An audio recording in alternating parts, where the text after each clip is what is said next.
Hello, everyone. Welcome to Product Breakdown, where we break down new products every sometimes week, sometimes month. Anyway, welcome back. Today, me and Shubham have an exciting topic to talk about: generative AI. Shubham, we have been discussing this for some time now, and to sit together and really figure out what's going on. How do you feel? Are you excited?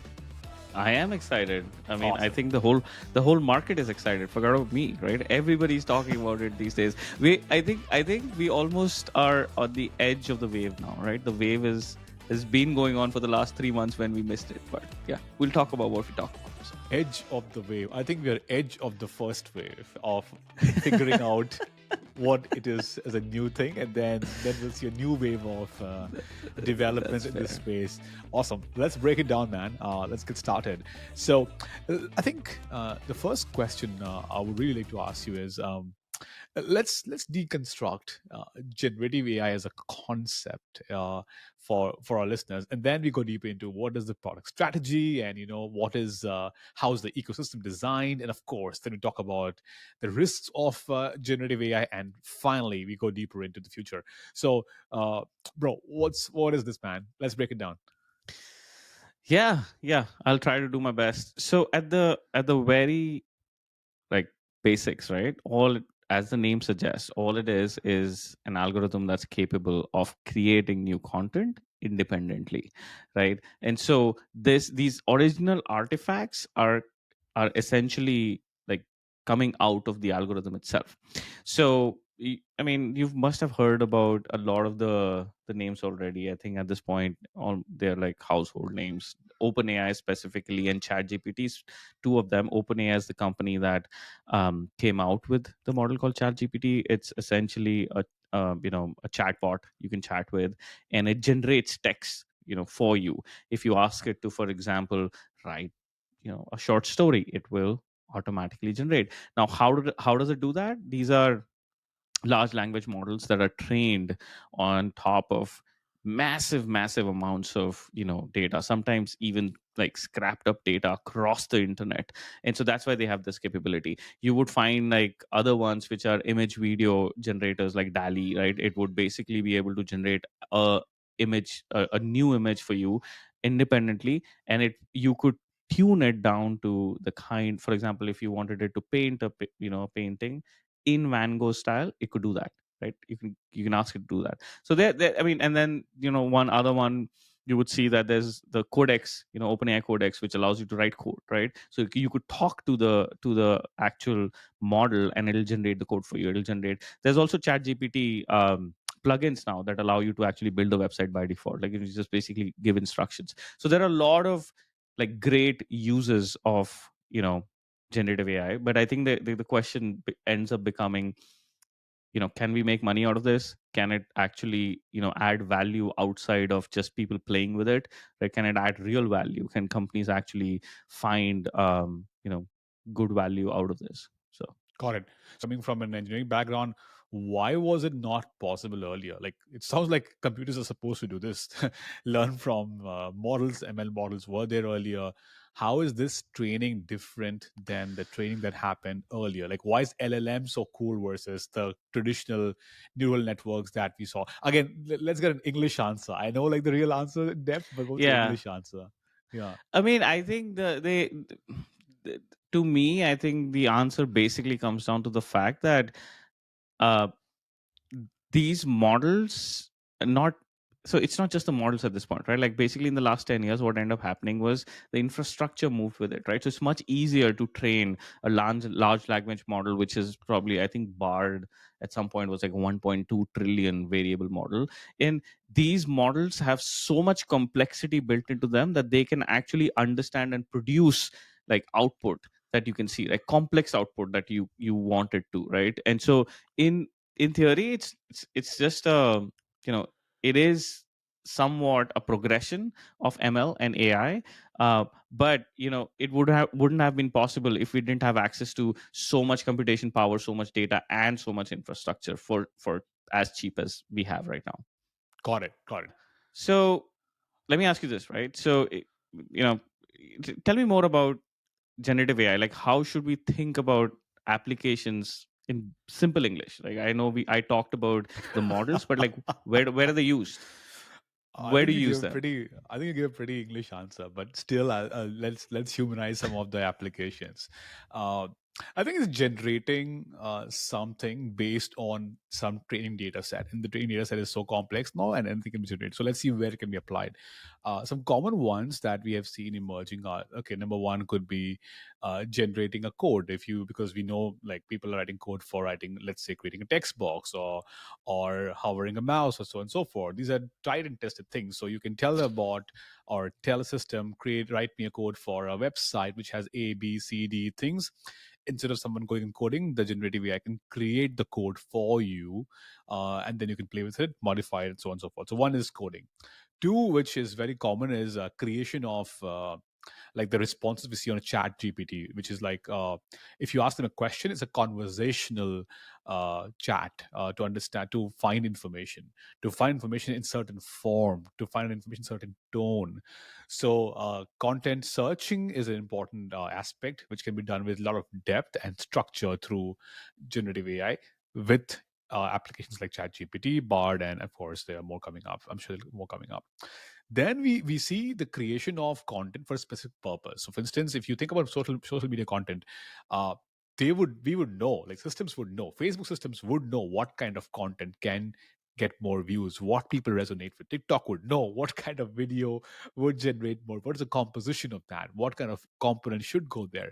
They will use that knowledge and large language models to really suggest content creation for creators. So creation would become easier as we move forward with this new world. Feel that has some sort of templatized version. So legal documents that are templatized, let's say a rental agreement for a house that we want to rent out.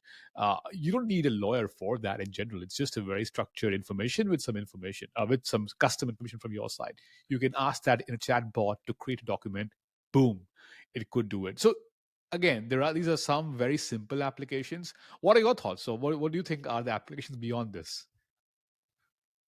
Yeah, and just before I give you my thought, I think one thing I'll just say Mhm. is one, some of this data, the performance data that you were talking about, and the kind of data that, for example, TikTok has on like what performs and what doesn't perform, and that still exists, right? That's not something that's noble. I think, to me, the interesting part outside of what you were talking about, right, would be how do companies and startups think about productizing this, right? Like, that'll be interesting. I mean, all the things that you said, I agree with them.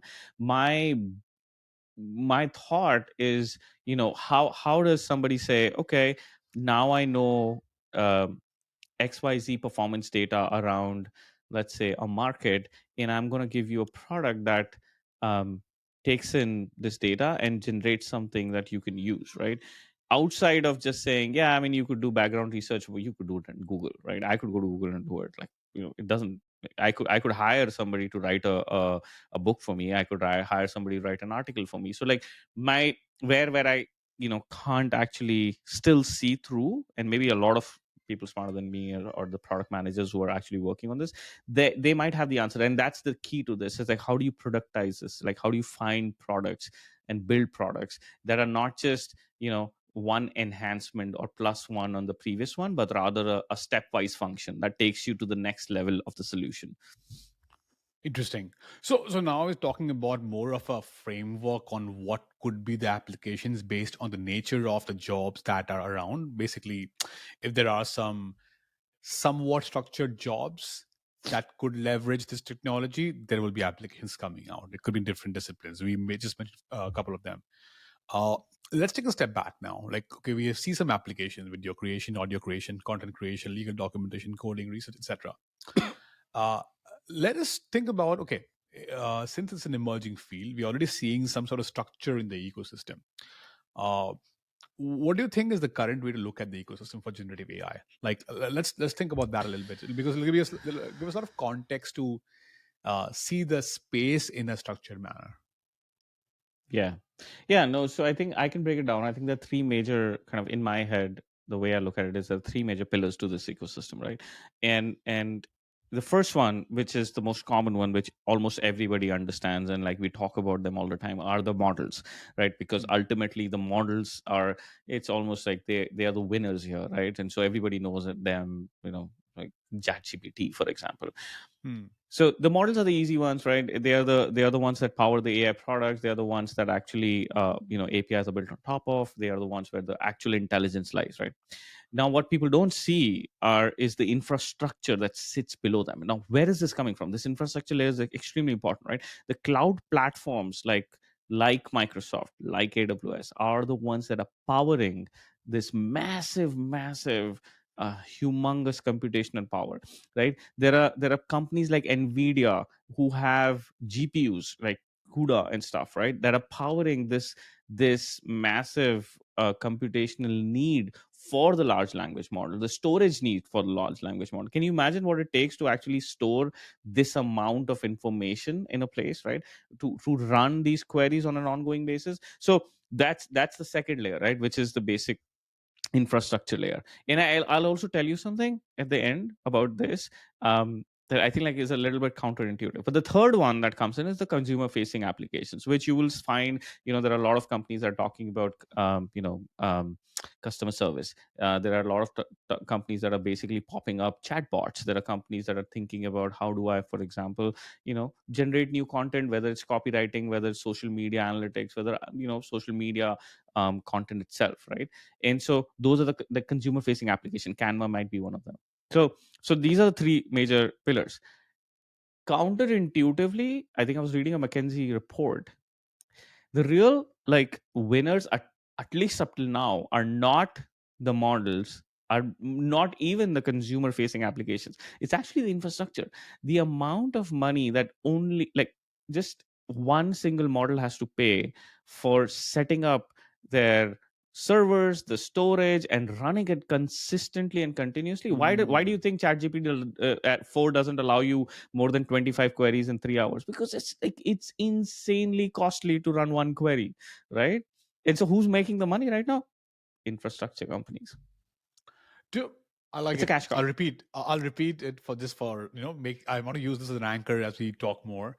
So three Yeah. layers. The first layer at the top is the consumer application, the Chat GPT experiences, the DALI experiences, the Bard, Google Bard experiences, the Canva experiences, the Notion experiences. They all have a generative AI built on top of that. Then there is the models. I don't know the name of the models, but then the models that they run on. OpenAI does have the models which can be used by Microsoft. That's what they're doing to power uh, their offerings on their consumer platforms by calling the word the uh, through the product called Copilot. So that's like the application again, but using the infrastructure from OpenAI for the models they have. Then there is the infrastructure. I love it, but I like your point. It's a valid point that today. Let me add that one specific that today the cash cow is in the ecosystem is the last part, the last layer of the ecosystem, that is the infrastructure. But that because of the journey that a new technology has to travel. Technology is very fundamental. Uh, Things that power it to keep it running will be required, hence will be expensive.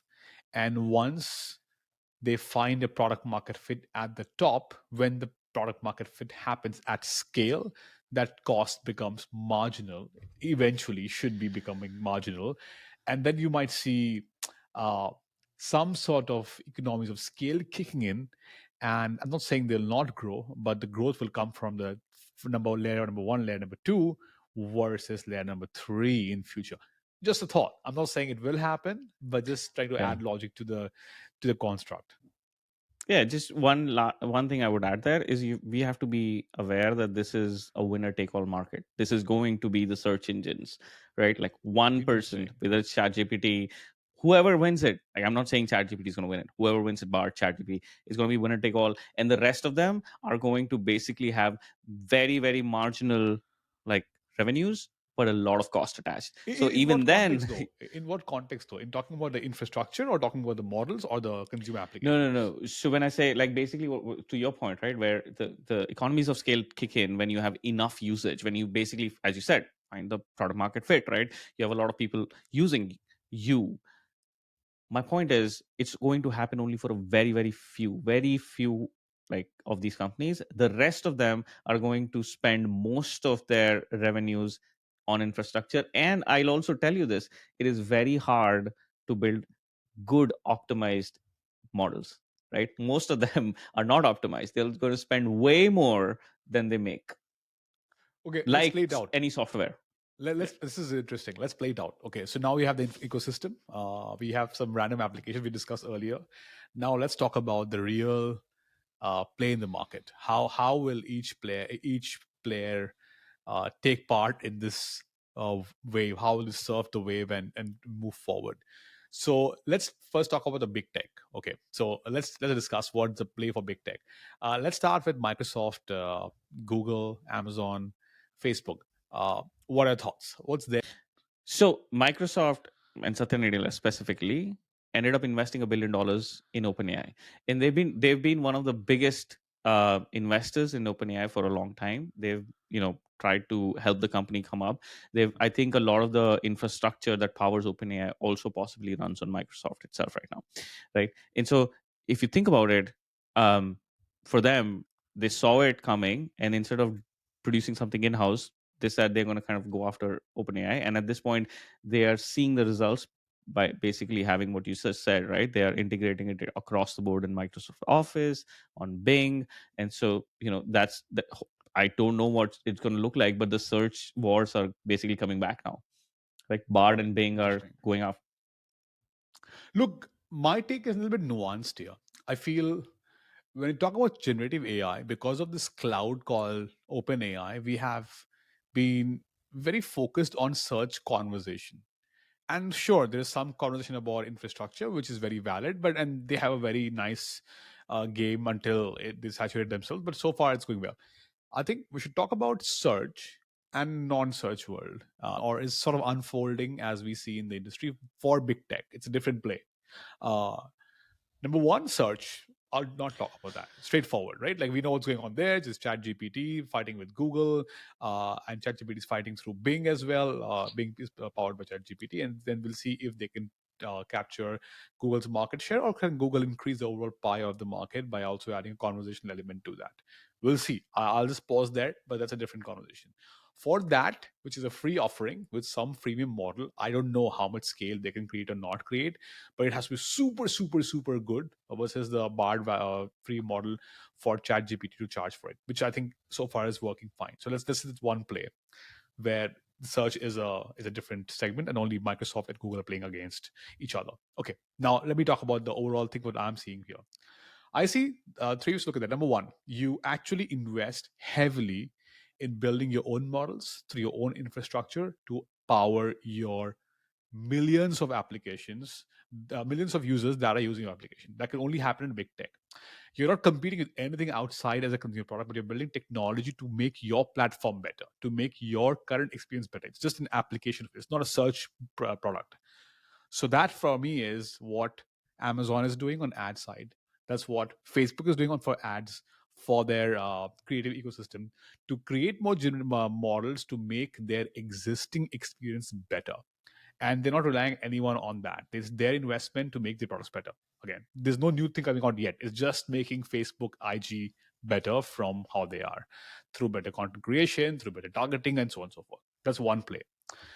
The other play is primarily what we're talking about is on the building as a service to enable others.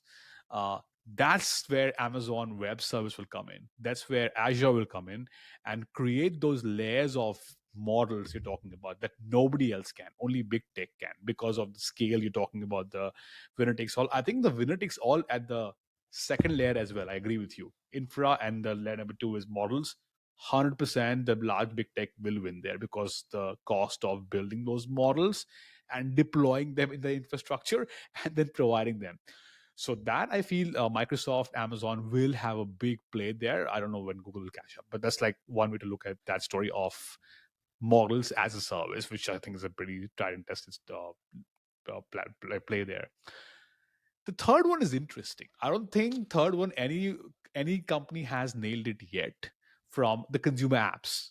Can you create consumer apps that have, to your point, have so much value that it can touch millions of users? There, I have a nuanced answer. I don't think it's a big tech play only. It's a play where big tech will build on top of some of the ideas. Search is one of them, by the way. Uh, then there is Canva, there is OpenAI, sorry, there's a Notion, there is Google Docs. There is everything you can imagine. There'll be new technologies that will power customer support, how to reply very common customer support question. There'll be legal startups that are now doing legal documentation. So I feel that's the space will be very fragmented, but they could charge a premium on top of that because they will be comparing their service versus comparing service against human beings being charged for it. Hence, they could charge a premium on top of it versus a church which cannot.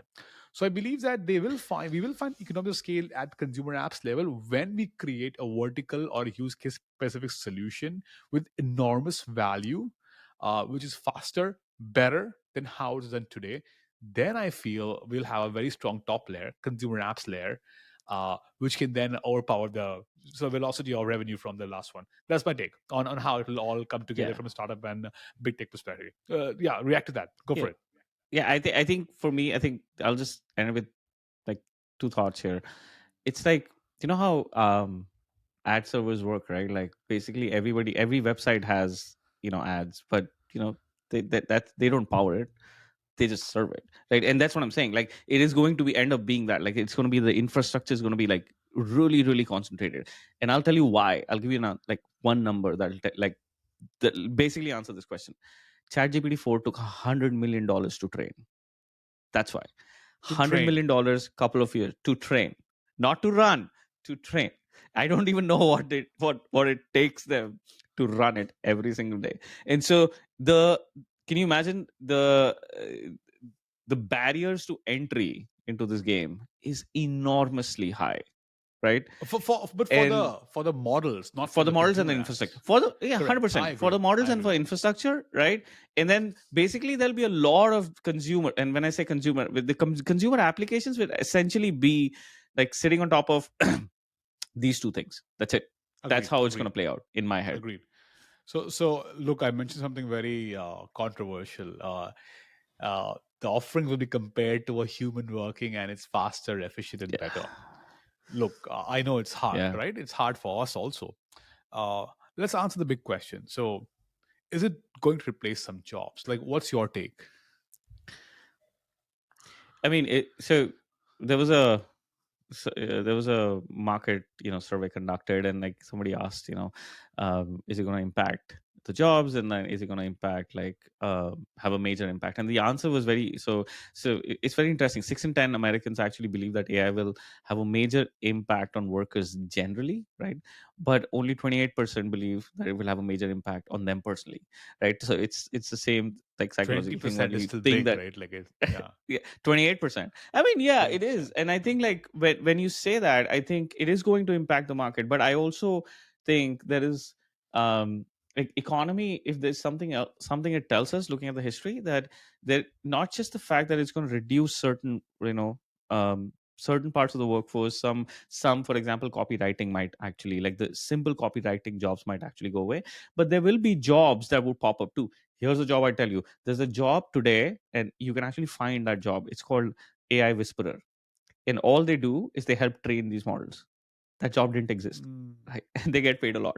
It's what I'm saying. Like this the kind of spur that's gonna come out of the consumer applications, the thing that would like, the AI will actually produce, will also power some new jobs, right? And so we'll have to see how it plays out. I honestly don't think there's going to be a play where, you know, it is just going to vanish certain markets. So for example, for lawyers, right, there might be some mm, copywriting, as you said, like that would happen. But I read this very interesting article, and it said there was a lawyer who was talking about this. He was like, look, I'm actually not worried. You know why? I'm very happy, because the cheaper it is for people to build bad contracts, the more mm, business I am going to get, because people are going to sue each other more.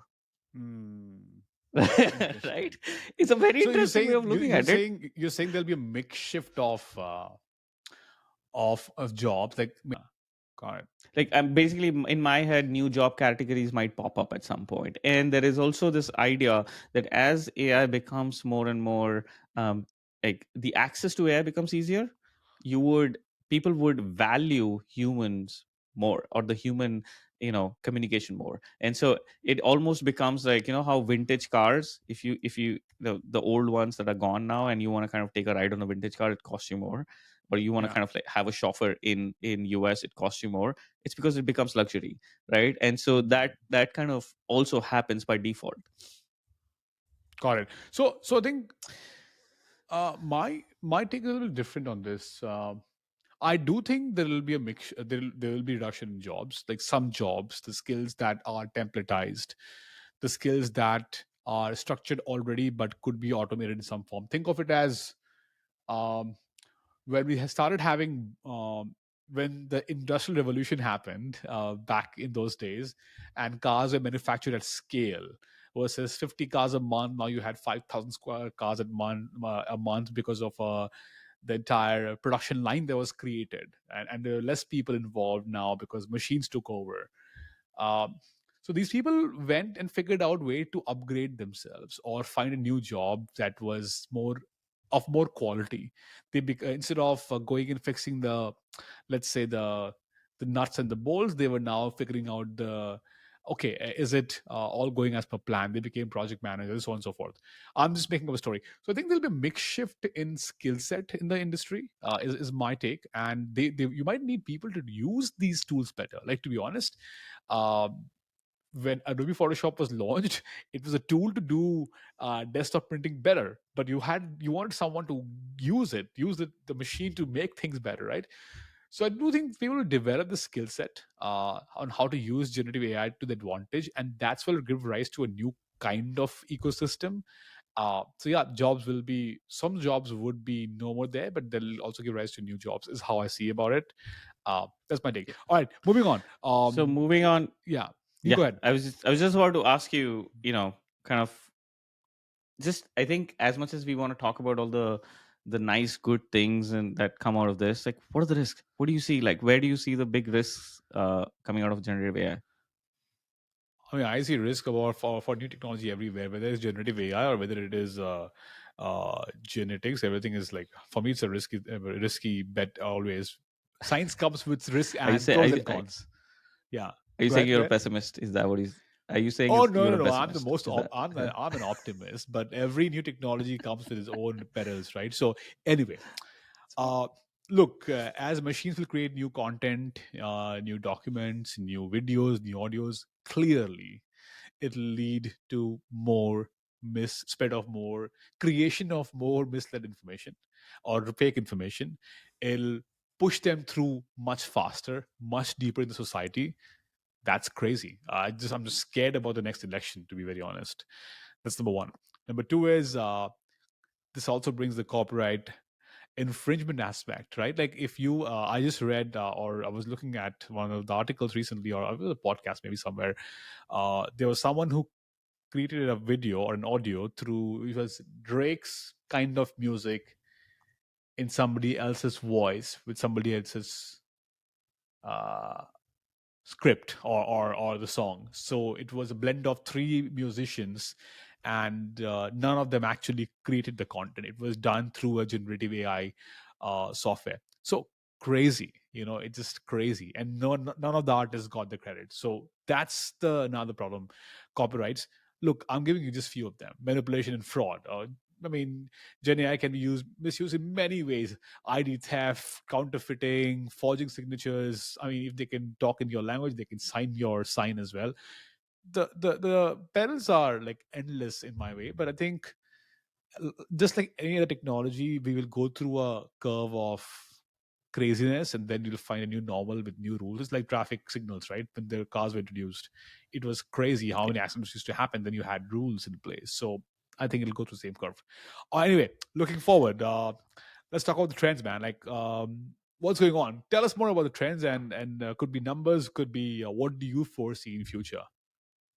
Yeah. No, I'll tell you that one. I don't know if you've seen this, but like one quick example for one of the things you just mentioned. Actually, there was a political party recently who created an ad about a dystopian future via generative AI to Yeah. basically tell people what it would look like if they elected the other person.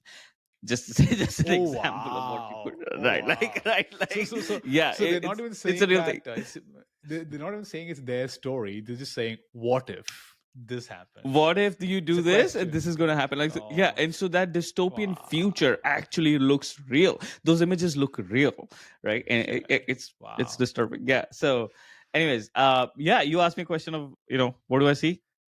No, no. This is Let not me going away. let This me is not rephrase a, the question. yeah, Let me rephrase the question. yeah. What are you most excited about in generative AI? Things that I'm excited about. One is the consumer applications. I think people will Mm. use this in ways we've not even thought about. There are a lot of startups that are going to pop up and find ways to utilize these models in amazing, noble ways. Two is how this impacts, like, just marketing in general, like what kind of impact it would have on writing books, on copywriting, on developing images, on ads, right? It's going to be amazing. Like the future that is coming our way, we don't even know what it would look like. We'll see ads where, there'll be actors that would look real but would be coming out of, like these futuristic era, right? And you'll see them and you'll be like, oh, where did this guy come from? Generative AI Wow. is going to change the world. So Interesting. Um, my take is a little bit no. Again, like I have a perspective on mostly. I'm betting on the consumer, not applications built on top of Gen AI, and the approach I've taken is I think I'm looking for these use cases that are very fit for providing a better experience with Gen AI versus not. So, for instance, I'll give you an example for this. Like, imagine we talk about a lot of tech enabled tech solutions in tech space. Imagine a different world. Let's take home furnishings, interior decoration, backyard redesign.